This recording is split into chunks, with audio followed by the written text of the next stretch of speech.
niat. Ini kalau masalah niat insya Allah Bapak Ibu semuanya sudah sangat paham.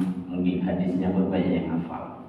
Ini kenapa hadis pertama ini dibuka oleh Imam Nawawi itu dengan niat.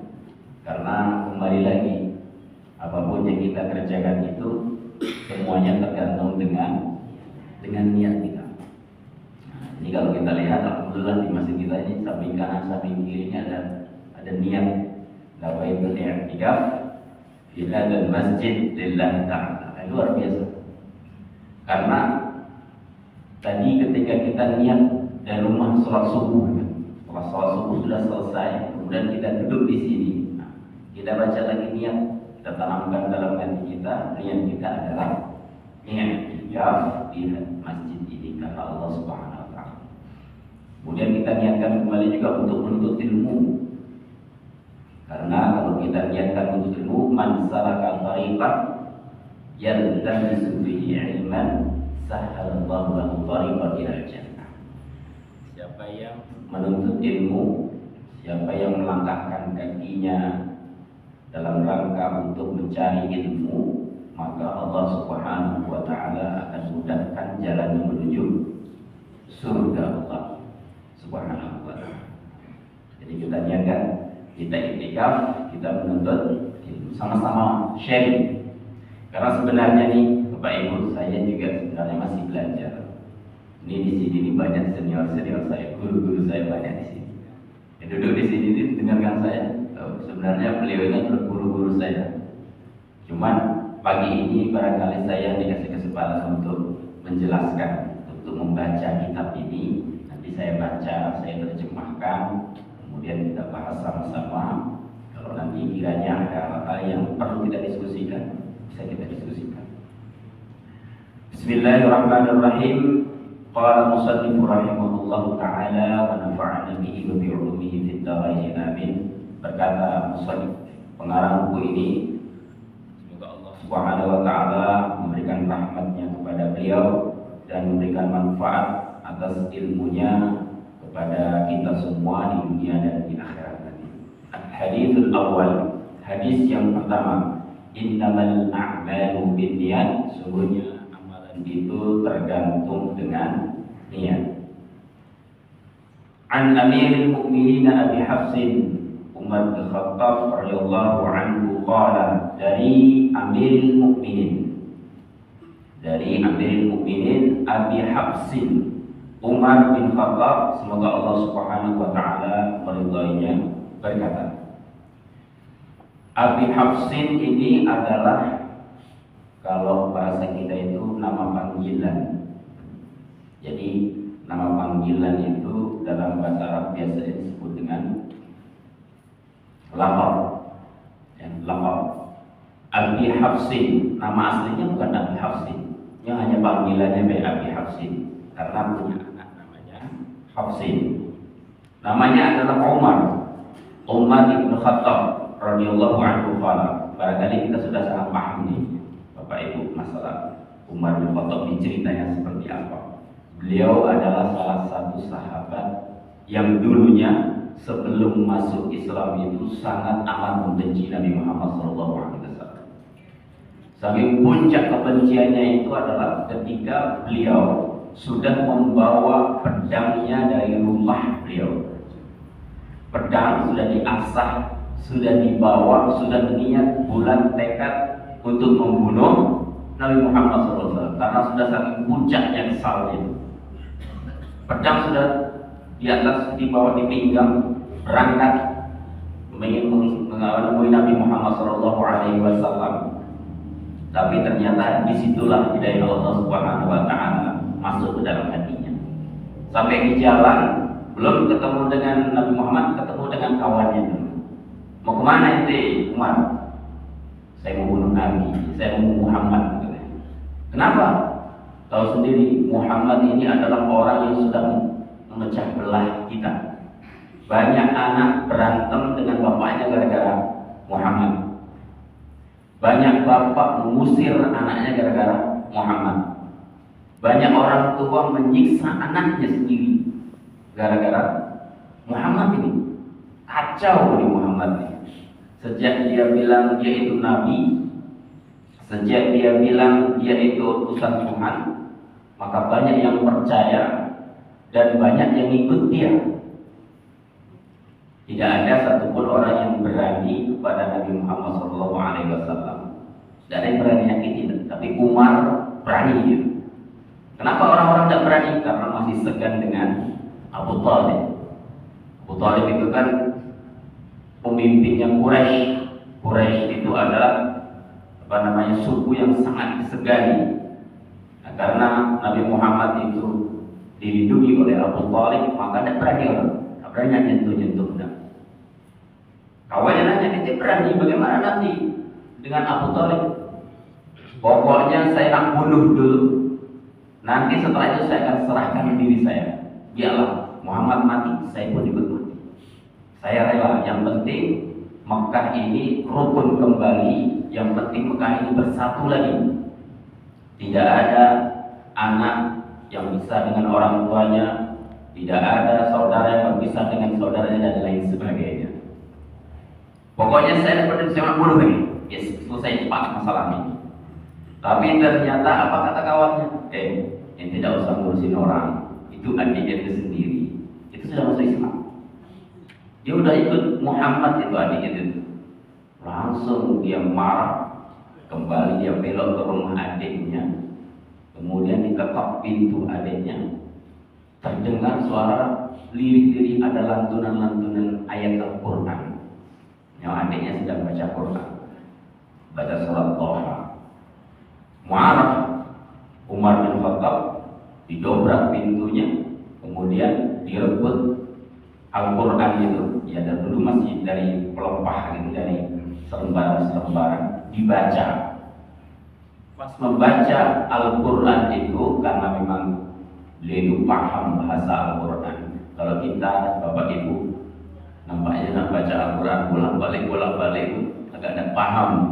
Nah, karena memang bukan bahasa kita, ini bahasa Arab, bahasa mereka, dan sangat memahami. Dan situlah hidayah Allah Subhanahu Wa Taala turun. Membaca Al-Quran langsung nangis bercucuran air mata. Apa yang disampaikan oleh Umar bin Khattab ini, kata-kata ini tak mungkin dari manusia. Kata-kata ini sangat indah, sangat menyentuh hati, sehingga turun hidayah masuk dalam jiwanya. Kemudian Al-Quran itu ditaruh kembali, lanjut berangkat pada Nabi Muhammad SAW, bukan untuk membunuh, tetapi untuk masuk Islam. Dan hebatnya Umar bin Khattab ini, setelah masuk Islam, kalau orang-orang masuk Islam itu sembunyi-sembunyi, tidak berani ngomong sama orang-orang, takut kena siksa, takut dipaksa untuk balik lagi murtad. Umar tidak. Yang masuk Islam, setelah masuk Islam, dia pamit kepada Nabi Muhammad, pamit kepada Rasulullah, datangin Abu Jahal, datangin Abu Lahab, datangin Abu-Abu yang lain. Apa dia datang? Ketok pintu. Abu Jahal, ya, saya sudah masuk Islam. Itu mau apa? Masuk Islam? Sudah. Tidak berani, karena Umar kuat. Tidak ada yang bisa mengalahkan Umar. Kuat badannya, berani. Abu Jahal itu juga, saya sudah masuk Islam. Kamu apa? Dan juga orang-orang pembesar Quraisy itu semua didatangin. Siapa yang berani? Saya sudah masuk Islam. Siapa yang berani sama saya? Silahkan. Sampai Umar dikeroyok pun tetap masih benar. Artinya apa? Artinya bahwa dulu Umar ketika belum masuk Islam benci dengan Nabi Muhammad SAW. Ketika masuk Islam, dia menjadi garda terdepan yang melindungi Nabi Muhammad SAW, yang sangat mencintai Nabi Muhammad SAW. Apa pelajaran yang bisa kita ambil dari kisah Umar ini? Pelajarannya adalah kalau kita benci dengan orang, jangan terlalu bencinya, karena kita tidak tahu, kadang-kadang hari ini kita jadi musuh, besok orang tuh jadi kawan kita. Hari ini kita nggak suka sama orang, tapi bisa jadi suatu saat dia menjadi keluarga kita. Bisa jadi anak kita menikah dengan anaknya, besanan kita. Maka apa? Jangan kita pernah membenci seorang dengan kebencian yang betul-betul nampaknya saya selama 7 turunan tidak akan pernah mau ke rumah dia, datang ke rumahnya, datang. Jadi seperti itu. Karena kita tidak tahu hidayah Allah Subhanahu wa taala itu bisa masuk pada diri kita, bisa masuk ke dalam diri orang itu kapan saja. Kaum muslimin rahimahullah, Bapak Ibu yang dirahmati Allah Subhanahu wa taala. Kemudian qala Umar bin Khattab berkata, "Sami'tu Rasulullah sallallahu alaihi wasallam yaqul." Aku mendengar Rasulullah sallallahu alaihi wasallam ia berkata, "Innamal a'malu binniyati wa innamal likulli imri'in ma nawa." Sungguhnya setiap amalan itu tergantung dengan apa yang diniatkannya. Setiap amalan tergantung dengan niatnya. Wa innamal likulli imri'in ma nawa, dan sungguhnya sungguhnya setiap seseorang itu akan mendapatkan ganjaran sesuai dengan apa yang dia niatkan. Faman kana hijratuhu ila Allah wa rasulih, barang siapa yang hijrahnya karena Allah dan Rasulnya, fa hijratuhu ila Allah wa rasulih, maka dia akan mendapatkan pahala karena hijrahnya itu adalah karena Allah dan Rasulnya. Wa man kana hijratuhu lid-dunya yusibuha aw imra'atin yankihuha, fa hijratuhu ila ma hajara ilaihi. Dan barang siapa yang hijrahnya bukan karena Allah dan Rasulnya, tetapi karena dunia, karena ada kepentingan pribadi, karena perempuan yang ingin ia nikahinya, maka hijrahnya tersebut sesuai dengan apa yang dia niatkannya. Ia dapat pahala, ia dapat sesuatu sesuai dengan apa yang dia niatkannya.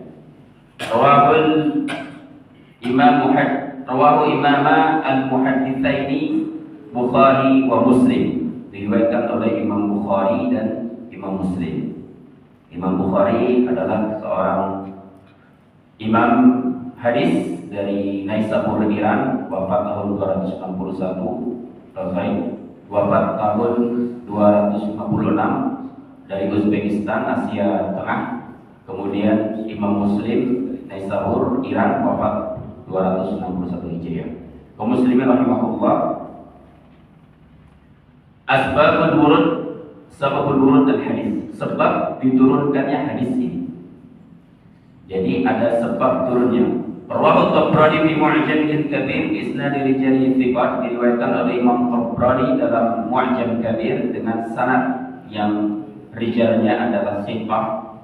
An Ibnu Mas'ud radhiyallahu anhu qala, dari Ibnu Mas'ud dia berkata, kana fina rajulun khataba imra'atan yuqalu laha Uwais.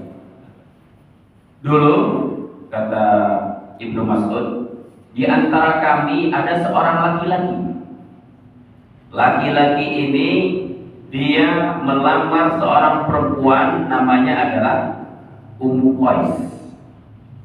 Kemudian perempuan ini dilamar, fa'abat an tuzawwijahu hatta yuhajira. Perempuan ini dilamar tapi menolak. Ummu Qais, ya, saya ini mau melamar engkau, mau enggak kau nikah sama saya? Kata laki-laki ini, tidak disebutkan nama laki-laki ini.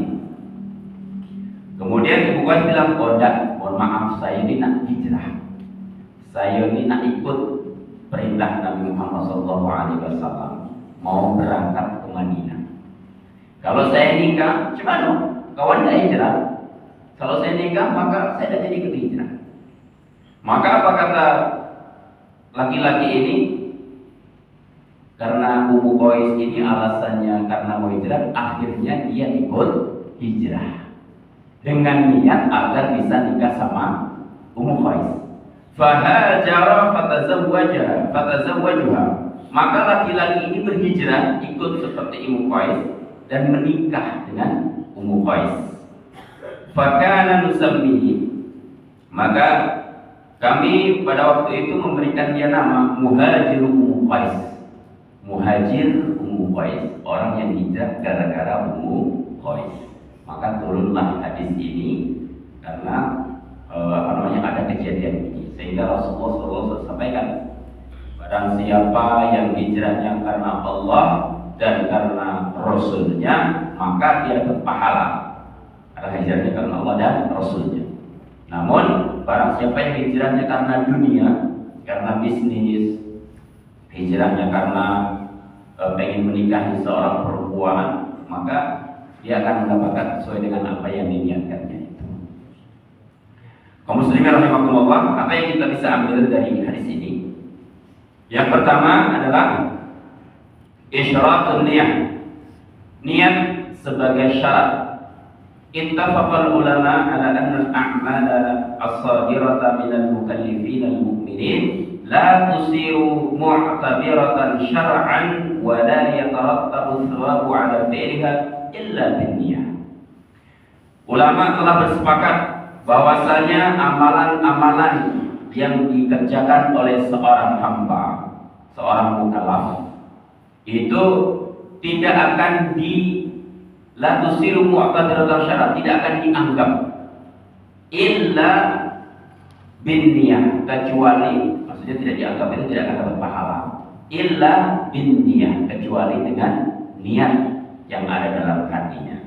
Bapak Ibu, kalau seandainya pagi ini niat mau nengok, sebenarnya mana yang namanya Ustaz Afif, kemarin waktu Isra sampai tidak sempat kami datang, penasaran pula, ini ada undangan. Hadirilah kajian subuh di Masjid Al-Muhajirin, materinya hadis Arba'in, pematerinya Ustaz David Hermanto. Nampaknya orang baru, siapa lah nih? Nah, nengoklah macam mana Ustaz David itu. Nah, kalau niatnya cuma mau nengok pemateri, maka dia akan mendapatkan apa yang dia niatkan. Apa itu? Ya sudah, dapat nengok pemateri. Tapi kalau niatnya karena Allah Subhanahu wa Ta'ala, sholat subuh berjamaah, kemudian ditambah dengan mengaji, insya Allah niatnya mendapat pahala, niat karena Allah Subhanahu wa Ta'ala. Dan tadi itu seperti hadis, siapa yang melangkahkan kakinya meniti sebuah jalan menuju ilmu, maka Allah Subhanahu wa Ta'ala akan mudahkan jalan menuju surga. Insyaallah, mudah-mudahan Allah Subhanahu wa Ta'ala mudahkan jalan kita menuju surga Allah. Amin Allahumma amin. Amin. Banyak kalau subuh-subuh ini banyak yang harus banyak ngantuk. Tapi ibu-ibu ini semangat, masya Allah. Bapak Ibu, kemudian yang kedua yang bisa kita ambil, tapi sebelumnya ini ada penting juga paragraf ini harus saya bacakan juga. Wan niyatu fil ibadati maqsudah, dan niat dalam ibadah itu adalah al-maqsudah, ibadah yang dimaksudkan seperti as-sholati wal haji was shaum, seperti sholat, puasa, haji dan juga puasa. Ruknun min arkaniha, maka niat ini menjadi rukun. Kalau rukun ini Bapak Ibu tidak bisa ditinggalkan. Rukun ini seperti tiang. Namanya rukun, kalau kelewat maka batal. Kita sholat lupa niat, tahu Allahu Akbar. Niatnya lupa, apakah sholatnya sholat subuh, apakah sholat duha, apakah sholat qadha, apakah sholat sunnah. Nah, lupa kita jelaskan niat itu dalam hati kita, maka ibadah kita sia-sia. Kemudian fala tasihhu illa biha, maka ibadah itu tidak akan sah kecuali dengan niat tersebut. Kal wudhu'i wal ghusli, seperti wudu dan juga mandi. Wa qala al-Hanafiyah hiya syartun kamal fiha. Kalau Hanafiyah mengatakan niat itu bukan rukun, tetapi niat itu adalah syarat kesempurnaan daripada ibadah tersebut.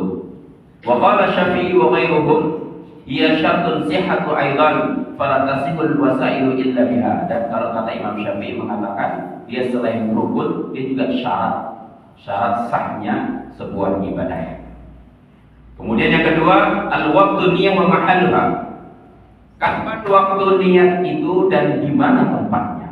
Kalau tadi yang pertama syarat diterima ibadah dalam niat, yang kedua ini adalah waktu niat dan di mana tempat niat itu. Waktu niat di awal ibadah, waktu niat itu adalah awal ibadah. Katakbiratul ihram di shalah, seperti saat takbiratul ihram dalam salat. Jadi kalau menurut Imam Syafi'i, niat sholat itu pas lagi takbiratul ihram, pas kita angkat tangan tuh, Allah, pas lagi Allah itu dalam hati kita mengucapkan niat. Saya niat sholat subuh 2 rakaat karena Allah Subhanahu wa Ta'ala. Saya niat subuh dua rakaat menjadi makmum karena Allah Subhanahu wa taala. Tapi Ustaz, panjang niat macam mana? Nanti takbirnya lama, Ustaz. Allahu Akbar. Nah, tidak. Apa karena hati kita ini Bapak Ibu lebih cepat bicaranya dibandingkan dengan mulut kita. Kalau mulut kita ya lama. Nawaitu usolli fardal subahi rakaataini adaan makmuman lillahi ta'ala. Berapa detik? Tapi kalau hati kita yang berbicara cepat. Makanya orang sholat itu kalau sholatnya itu tidak bergerak mulutnya, tidak ada suara yang keluar dari dalam dirinya, hanya dalam hati, cepat sholatnya. Allahu Akbar. Allah. Cepat. Kenapa? Karena gerakan hati itu lebih cepat.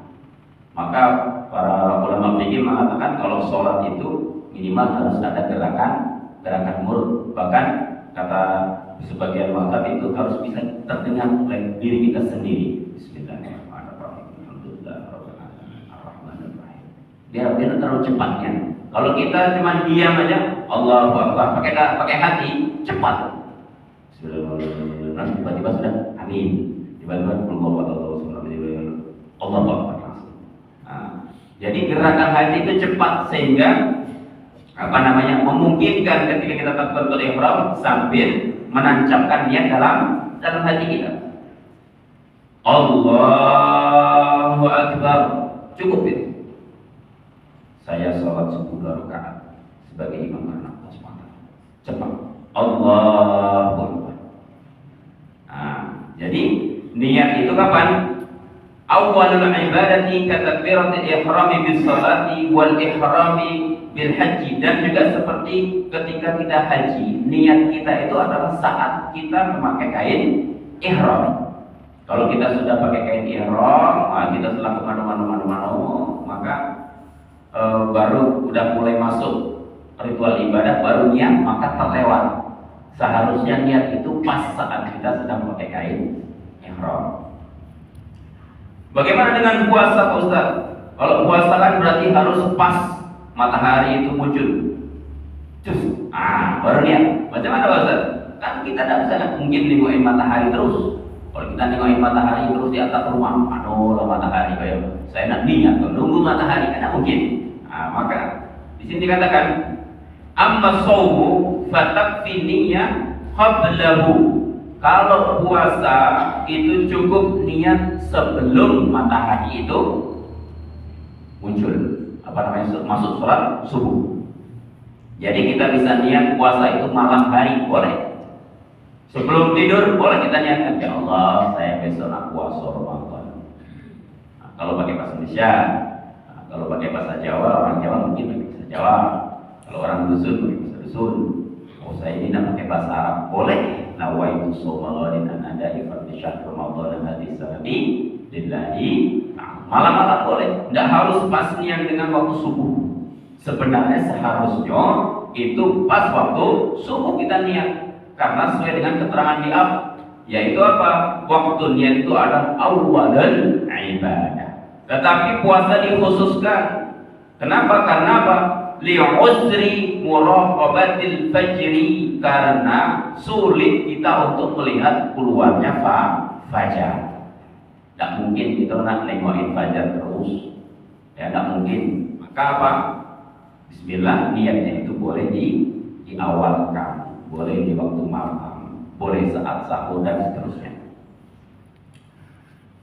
Yang pertama tadi tentang niat sebagai syarat diterimanya ibadah. Yang kedua, waktunya, waktu niat dan juga di mana tempatnya. Di mana tempatnya? Al-mahalun niat, yaitu di mana? Fil qalbi. Niat itu tempatnya adalah di dalam hati kita. Ya. Fala yushtaratu talaffudhu biha walakin yustahabbu. Tidak disyaratkan untuk melafazkan niat, tetapi dianjurkan. Jadi kalau ada orang lupa nggak mengucapkan niat itu dipakai mulut, cuma dalam hati lah ya sebutkan, masih sah ibadahnya. Kenapa? Karena di sini dikatakan wala yushtaratu, tidak disyaratkan untuk mengucapkan. Ya, walakin yustahabbu, tetapi dianjurkan untuk mengucapkan niat itu. Liyusa'idul lisanu al-qalba ala istihdariha, agar apa? Lisan ini bisa membantu hati untuk menguatkan niat. Kadang-kadang kita nih Pak, kalau tidak kita sebutkan pakai lisan, masih ada ragu dalam hati kita. Masih ada ragu. Cukup dalam hati tegak Allah Akbar. Tadi itu saya niat apa ya? Sholat subuh atau sunnah. Itu saya niatkan ya. Tapi kalau kita bacakan pakai lisan, usolli fardhu subh. Jadi betul-betul tancap niat, maka apa? Maka akan menjadi kuat hati kita. Seperti ini. Kemudian yang ketiga, wujubul hijrah. Wajib kita untuk hijrah. Al-hijratu min ardil kuffari ila diyaril Islam wajibatun ala kulli muslim alladhi la yatamakkanu min idhari dinihi. Apabila kita berada di negara yang mayoritasnya itu adalah non, dan kita tidak mungkin untuk menampakkan keagamaan kita. Misalnya kita di negara mana ya? Anggaplah di Amerika misalnya ya. Ada pengumuman siapa yang beragama Islam maka akan ditangkap di penjara. Siapa yang nampak dia itu beragama Islam akan ditangkap di penjara. Sehingga karena sudah resmi ada pengumuman seperti itu, kita tidak bebas lagi beragama. Kita sholat sembunyi-sembunyi, ya, sholat sembunyi-sembunyi. Kemudian setiap mau baca Al-Quran, menengok HP itu tidak berani nak sebutkan pakai dalam hati lah, takut. Kenapa? Ketahuan Islam tangkap. Nah, orang-orang yang berada dalam kondisi seperti ini, maka apa? Wajibul hijrati, wajib hijrah minal ardil kufar ila diyaril Islam, dari daerah orang-orang kafir itu kepada daerah orang-orang Islam. Kenapa? Karena dia tidak bebas untuk mengekspresikan agama dia. Kemudian amal khabar la hijrata ba'dal fathi. Adapun ada khabar yang mengatakan tidak boleh hijrah lagi, tidak ada hijrah lagi ba'dal fathi, setelah Fathul Makkah itu. Fal maqsudu, maksudnya apa? La hijrata min Makkah ba'da fathiha. Tidak ada lagi hijrah dari Mekah setelah ada Fathul Makkah. Jadi memang setelah Fathul Makkah itu tidak ada lagi hijrah dari Mekah ke Madinah. Tetapi dari tempat lain, misalnya dari Amerika ke Indonesia boleh. Misalnya kita tiba-tiba ada tugas ke Israel misalnya kan. Jadi kedutaan besar Israel atau dari apa gitu kan. Yang kita tidak bisa mengekspresikan Islam kita. Kalau tahu kita orang Islam, kita langsung ditangkap, dibunuh. Maka wajib bagi kita untuk meninggalkan negara tersebut dan pindah ke negara yang lain yang mengizinkan kita untuk memeluk agama Islam. Kemudian ini sampai jam berapa Pak? Mana jam berapa? Jam 6:06 ya. Bentar lagi. Yang keempat, yufidul haditsu anna man nawa amalan salihan famana'ahu min al-qiyam bihi 'udhrun qahirun min maradin aw wafatin aw nahwiha fa innahu yusabu 'alaihi. Hadis ini juga menunjukkan bahwasanya barang siapa yang niat amal saleh, niat ibadah, tetapi dia tidak mampu untuk melaksanakan apa yang dia niatkannya karena sakit, karena tiba-tiba kita meninggal dunia, maka bagaimana? Fa innahu yusabu 'alaihi, maka dia tetap mendapatkan pahala atas apa yang dia niatkan tersebut. Kita niat nak berangkat haji, nak berangkat umroh, niat-niat lah kita kumpulkan, uanglah kita kumpulkan, ya kan, persiapanlah kita siapkan, segala macam sudah siap semua. Tiba-tiba takdir Allah berkata lain, kita meninggal dunia. Maka apa? Kita meskipun tidak jadi umroh, tidak jadi haji, tetap dapat pahala umroh dan haji. Nah ini ada pula waktu saya jelaskan ini ke santri-santri di pondok pesantren. Oh kalau gitu Ustaz, mendingan kita niat yang baik-baik terus setiap hari. Saya hari ini nak niat haji dan umroh Ustaz. Hari ini saya nak niat puasa Pak Ustaz, puasa sunnah Pak Ustaz, biar saya dapat pahala banyak. Nah, ini bukan seperti itu. Allah Subhanahu wa Ta'ala itu Maha tahu. Allah Maha tahu apa yang kita niatkan serius apa tidak. Allah tahu. Apa bukti serius daripada niat kita? Ada usaha untuk mempersiapkan diri daripada apa yang kita niatkan. Contoh, saya niat rencana insya Allah nak puasa nih. Maka apa? Sebagai keseriusan kita, usaha kita adalah kita bangun untuk makan sahur. Saya niat nak sholat tahajud insya Allah nanti malam jam 3 subuh, jam 4 subuh. Saya nak bangun cepat. Sebagai usaha, apa usahanya? Kita pasang alarm, letakkan alarm di sini. Buat nampaknya kalau cuma satu alarm ini kadang-kadang tidak dengar. Beli lagi jam beker yang besar di samping kanan sampai kiri. Kalau alarm ini terlalu dekat, biasanya saya ini refleks, bangun matikan alarm. Kalau gitu saya taruh alarm agak jauh dikit, mungkin agak berapa meter di atas lemari. Jadi kalau nak matikan harus bangun dulu. Nah itu sebagai usaha. Sehingga kalau sudah dipasang alarm, usaha kita sudah kita curahkan, kita maksimalkan, tetap juga tidak bisa bangun. Maka apa yang terjadi? Maka kita tetap mendapatkan pahala atas apa yang kita niatkan tersebut. Apakah itu karena kita tidak bangun? Apakah bangun tiba-tiba sakit kepala? Ya Allah, saya ini nak puasa tapi sakit kepala nih, malu nih. Niat puasa lah bulan nih. Piring lah depan mata nak makan sahur kan. Tapi sakit kepala tiba-tiba nih. Kalau saya puasa, namanya pingsan kan biasanya subuh nih. Bismillah ya Allah, saya dosa puasa. Masih dapat pahala puasa. Kenapa? Karena dia sudah meniatkan diri untuk berpuasa. Kemudian wa qala al-Baydawi wal a'malu la tasihu illa binniyat anna an-niyata bila 'amalin yusabun 'alaiha wal 'amalu bila niyatin haba'un. Kata Imam Baydawi, dia mengatakan amal itu tidak sah tanpa adanya niat, karena niat itu karena amal yang tanpa niat maka dia itu tidak dihitung pahalanya, tetapi niat tanpa amal masih dihitung pahalanya. Nah ini kembali lagi, amal tanpa niat tidak dapat pahala, tapi niat kita tidak sanggup mengamalkan masih dapat pahala. Nah ini bedanya kalau seandainya kita amal baik dengan amal buruk. Nah kalau amal buruk bagaimana Pak Ustaz? Kalau kita sudah niat nih, saya